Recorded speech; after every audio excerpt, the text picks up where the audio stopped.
Bismillahirrahmanirrahim. I welcome you to this series on history, science, and faith in Islam. It is designed to foster a renewal of faith based on a knowledge of our history, science, and culture. In the last session, we examined the life and times of Mahmud of Ghazna. The current session is on the eruption of the Fatimids in North Africa and their conquest of Egypt. The Fatimid conquest of Egypt in 969 was a defining moment in Islamic history. It destroyed any semblance of central authority in the Muslim world, provoked the reaction of the Turks as defenders of the Orthodox, namely Sunni Islam, impelled the Umayyads in Spain to declare their own Khilafat, launched the powerful Murabitun revolution in Western Africa, denied the Muslims their last chance to conquer Europe, and was the decisive ideological provocation that was answered by the eloquence of Al-Ghazali. The cleavage opened by the Fatimid schism gave the Crusaders an opportunity to capture Jerusalem in 1099. Finally, when the Fatimids left the center stage of history, they did so with a vengeance, contributing to the rise of the assassins. The assassinations, chief among which was that of Nizam ul-Mulk in the year 1092, perhaps the ablest administrator produced by Islam after Umar bin Abdul Aziz, played havoc with the Islamic body politic. We have traced in other sessions the political developments surrounding the struggles of Shia and Ali. In time, the Shia movement itself split into several groups over the issue of imamate succession. The principal rift occurred after Imam Jafar as-Sadiq, when his eldest son Imam Ismail predeceased him. Imam Jafar, the sixth Imam in the succession of the imamate, nominated his second son Imam Musa Ghazim as the seventh Imam. The majority of Shias accept this nomination. However, a minority refused to accept this verdict, declared Imam Ismail to be the seventh Imam, and recognized the imamate only through his lineage. These are called the Fatimid Shias, or the Seveners. From the Fatimids are derived the Agha Khanis and the Bohras, two powerful and prosperous groups of Muslims who have played an important part in the politics of East Africa and in the India-Pakistan subcontinent. The Abbasids were even more ruthless towards Shia dissidents than the Umayyads. Shorn of any hope of political success, the Shia movements went underground. Our focus in this session is on the Fatimids. The confluence of several historical developments helped the Fatimid movement.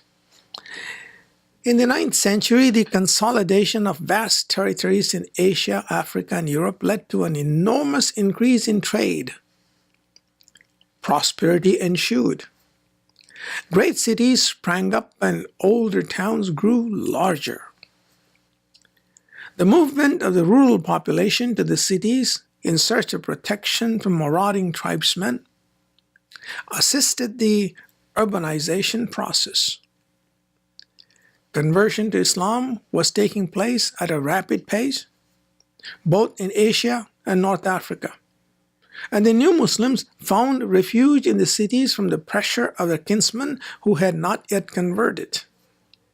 Damascus, Baghdad, Basra, Kufa, Hamadan, Isfahan, Herat, Bukhara, Samarkand, Kashgar in Asia, Fustat, Sijil Masa, Taher, Khairawun, Auragost, and Tadmaka in Africa, Sevilla, Khartaba, and Toledo in Europe.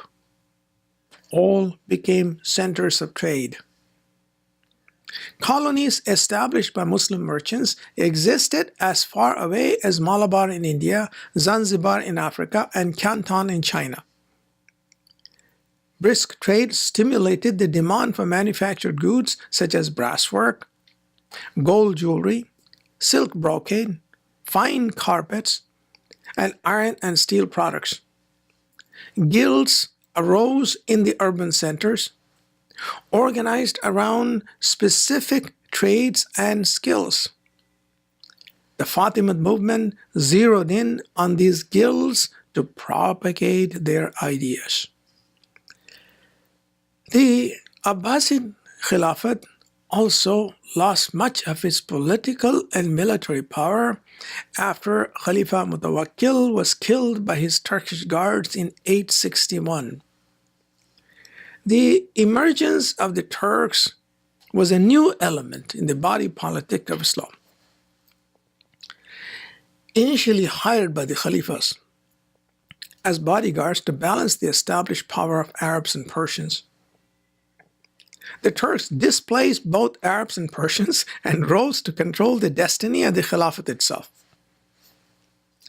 After Khalifa Muqtafi, who died in the year 908, the Khalifas became mere pawns in the hands of Turkish generals. Sensing the political impotence of Baghdad, local chieftains in the far-flung provinces of the empire asserted their independence and established local dynasties. Idris, a great-great-grandson of Ali ibn Abu Talib radiallahu anhu, established a Shia dynasty in Morocco in 788. After the year 800, an Arab general, Al-Aghlab, and his descendants exercised autonomous control over Algeria and Tunisia. In 868, a Turkish general, Ibn Tulun, seized Egypt and established the Tulunid dynasty. To the east, Tahir, a general who had helped Khalifa Mamun in the civil war between the two brothers Amin and Mamun, was granted autonomy over Khorasan. After the year 922, the Tahirids dropped any pretense of allegiance to Baghdad and ruled as independent rulers. In 932, Buyeh, a Persian, established a powerful dynasty at the borders of Persia in Iraq. The Buyids, who were Ithna Ashari Shias, quickly overran Basra and Kufa. In the year 945, they captured Baghdad itself and forced the Khalifa to surrender effective power to the Alawish. But they stopped short of eliminating the Abbasids, partly because there was no single person who was acceptable as Imam to all Muslims, and partly out of concern for the reaction of the Turks, who were emerging as a powerful new military element. Nonetheless, the Buyids came as close as the Ithna Asharis ever did in establishing their political control over the world of Islam. Perhaps the most persuasive reason for the success of the Fatimid movement was the internal corruption in the ruling circles. After Harun al-Rashid, Baghdad became a dazzling city of splendor. Long gone was the Spartan simplicity of the first Khalifas. In a bygone era, Khalifa Umar ibn al-Khattab radiallahu anhu had traveled from Medina to Jerusalem to accept its surrender, sharing a single camel for the journey with a servant. Ali ibn Abu Talib radiallahu anhu would fast for days on a ration of dried dates. By contrast, the Khalifas of the 9th century moved in golden chariots with an entourage of thousands. Lavish sums were spent on pomp and ceremony. Surrounded by eunuchs and dancing girls, the courts of Baghdad were no different from the Byzantine courts in Constantinople or the Persian courts they had displaced. The Islamic Empire was now held together by political expediency and brute force rather than by fidelity to a higher transcendental idea, as was the case in early Islam. In North Africa, there was continued tension between rural Berbers and the Arab city dwellers. In Persia, the Turks had displaced the Persians from the centers of power, but were looked down upon by both the Arabs and the Persians as pushy intruders. They were intruders. Corruption was rampant, and it was time for a revolutionary movement like that of the Fatimids, who promised a new era led by the Fatimid Imams. For more than 100 years after Imam Jafar Sadiq, the Fatimid movement ran like a subterranean stream of hot lava in the Islamic body politic. Then, in the second half of the 9th century, it burst out from horizon to horizon like 100 volcanoes spewing forth at once. The architect of this movement was Abdullah bin Mamun. He was a student of Abu al-Khattab, who had at one time studied under Imam Ja'far as-Sadiq, but was executed by Khalifa Mansur as a heretic for the ideas on taqiyya, which is permissibility of denying your beliefs if you are threatened by death or grave injury. As we have pointed out in earlier sessions, the Fatimids had refused to accept Imam Ja'far's verdict nominating Musa Kazim as the 7th Imam, claiming instead that Imam Ismail had not died but was just hidden from view. The lineage of hidden Imams from Ismail to the latter part of the 9th century is not clear. But in 875, one Hamdan Karamat set up his operations near Baghdad. In 893, the Karamatians, as the followers of Karamat are called, captured Yemen under the leadership of Abu Abdullah. Using Yemen as their base, Abu Abdullah raised an army of Bedouins and Yemenis, and in 903, he moved on Damascus and massacred its inhabitants. Basra was plundered in 923. The Karamatians were ruthless. They attacked caravans of Hajj pilgrims on the caravan roads from Basra to Medina and massacred thousands of men, women, and children. In 928, they attacked Mecca and carried off the Hijr Aswad, which is the black stone from the Kaaba to Bahrain, where they set up their headquarters. There, the black stone remained for 22 years until it was returned to Mecca in 950 CE upon orders of the Fatimid Khalifa al-Mansur. Baghdad moved swiftly to retake Damascus, but in the meantime, the Karamatian movement has spread to North Africa. The Arabs called the territories that today comprise Morocco, Algeria, and Tunisia Maghrib al-Aqsa, the farthest western frontier. More often, this area is simply referred to as the Maghrib. Maghrib al-Aqsa was the hinge around which the fate of Muslim Spain and southwestern Europe revolved. The region was an historic cauldron of discontent and sporadic rebellion against external authority. In part, this was a reflection of the free spirit of the mountain Berbers and the desert Sinhajas. The Arab experience was no different from that of the Romans, who had clung to fortified positions along the Mediterranean shores, but were unsuccessful in subduing the Atlas mountain interior. There was also tension between the Arab city dwellers and the Berbers who lived in the hinterland. The classical Islamic civilization was primarily urban. People congregated in towns and cities for safety as well as for economic opportunity.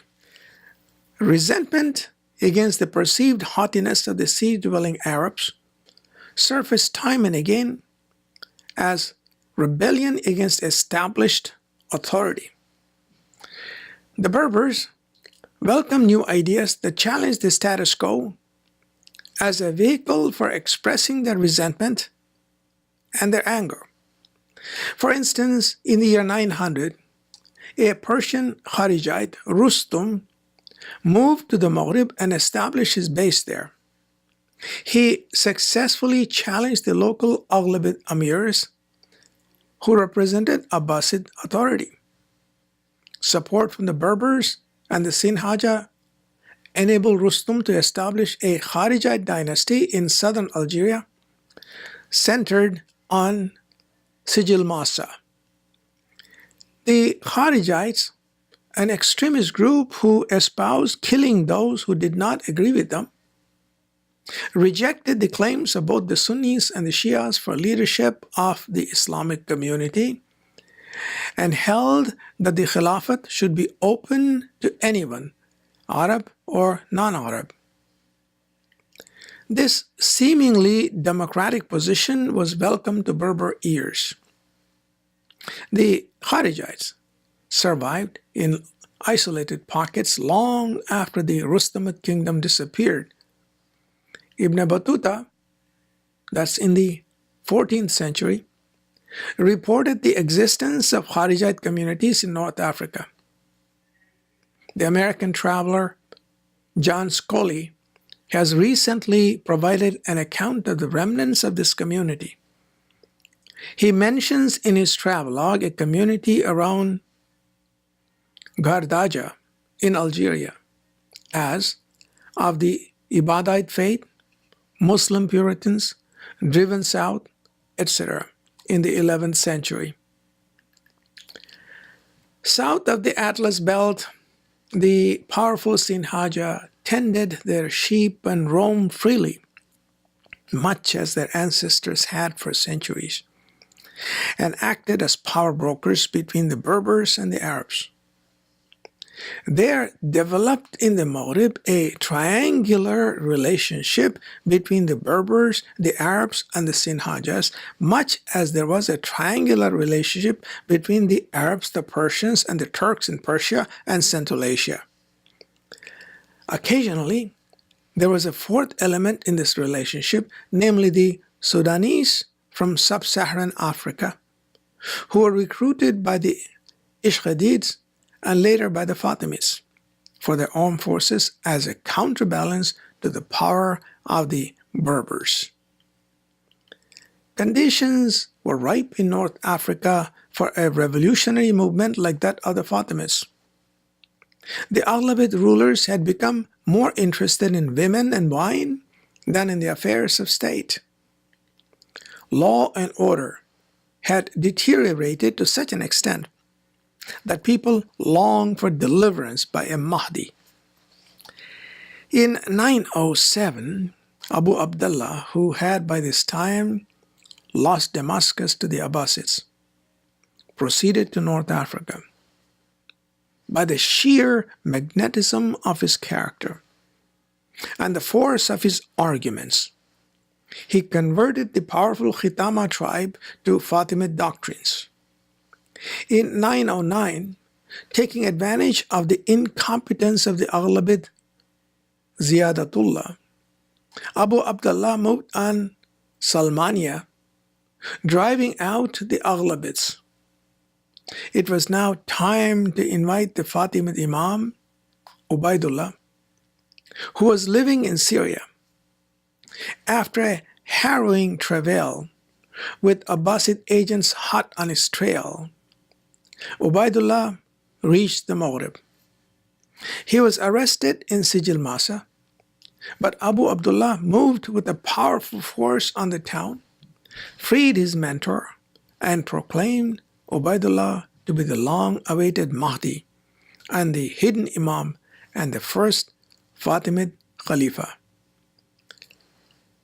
Ubaidullah al-Mahdi, the first Fatimid Khalifa, was an able general, a capable administrator, a shrewd but ruthless politician, and was tolerant of the Sunnis who made up the vast majority of his subjects. He established a new capital, Mahdiya, near modern Tunis. His first act was to assassinate Abu Abdullah and eliminate any possibility of a challenge from that quarter. History repeats itself. The fate of Abu Abdullah was similar to that of Abu Muslim, who died in the year 750, who was disposed of by the Abbasids once they came to power. After consolidating his hold on Algeria and Tunisia, he moved west into Morocco, displacing the floundering Idrisid dynasty in the year 922. But his eyes were on the prosperous province of Spain to the northwest and Egypt to the east. The conquest of Morocco provoked a response from the powerful Umayyad Abdurrahman III of Spain, who declared himself the Khalifa in Khartaba in 929 CE as the protector of Sunni Islam in Africa and Spain. There emerged at the same time three claimants to the Khilafat based in Baghdad in Asia, Mahdiya in Africa, and Khartaba in Europe. Ubaidullah died in the year 934 without realizing his dream of conquering Spain or subduing Egypt. His son Abul Qasim was a fanatic and tried to force his brand of Islam on everyone. He is best remembered for building a powerful navy and his raids on France, Italy, and Egypt. To pay for these adventures, taxation had to be increased. The Berbers rebelled against this excessive taxation. Centered on Sijil Masa, which was a Kharijite stronghold, the rebellion gathered momentum and received support from the Spanish Umayyads. Abul Qasim was cornered in Mahdiya, where he died in 946.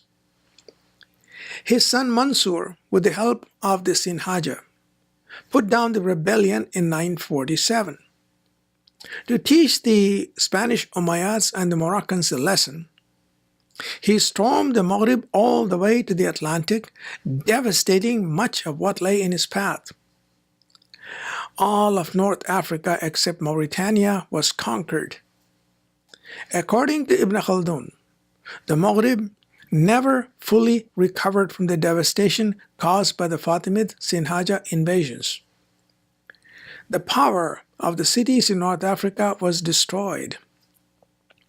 The social political vacuum created by this devastation was in part responsible for the germination of the Murabitin Revolution, which was soon to engulf all of West Africa and Spain. This brings to a close our coverage of the first part of the Fatimid eruption in North Africa. In the next session, inshallah, we'll continue with this subject and bring it to a close. Assalamu alaikum wa rahmatullahi wa barakatuh.